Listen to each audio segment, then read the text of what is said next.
Hi, it's Jenny Dye here at the Manti Temple, and I'm here with Emily Utt. Tell us what you do, Emily. I am the church's architectural historian, so my job is protecting these great historic places like temples and historic meeting houses and the historic sites of the church. That's fascinating, and if I may, when we had our tour earlier, I was just enthralled. I every time you were about to give an answer, I was like, tell me more, tell me more, tell me more. Want to geek out about all the things. What is it that you think is the most special or your favorite part of what has changed and also what has remained the same in this temple? There's a lot of things I love. Sure. The thing that I think I love the most that has stayed the same, this is going to sound odd, is the exterior, that we haven't messed with it.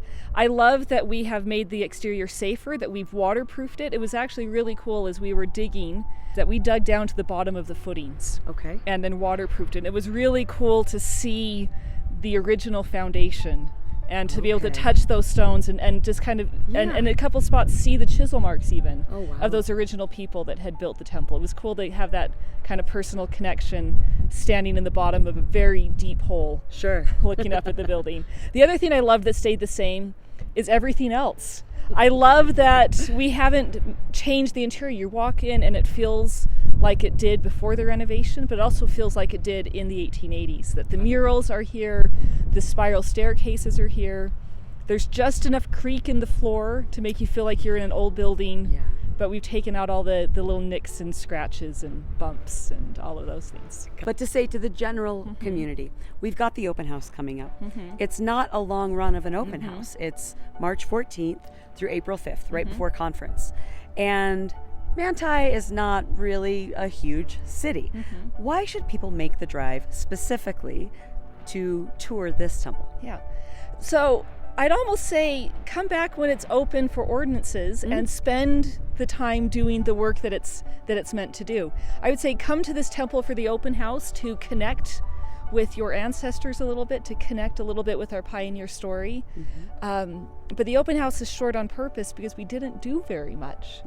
So the real invitation is to come back after dedication. Beautiful. And do the work. Excellent. And do you have a personal link to this temple? I don't. My ancestors are from northern Utah. They helped build the Logan Temple. My personal link to this building is the hours I've spent here. Sure. I've been researching this building for more than a decade. If there's any space in here big enough to fit a person, I have been in that space. I think I left a hammer in here once that we haven't found yet. It's in the attic somewhere. If you can find it, return it and you'll get a prize. Yeah.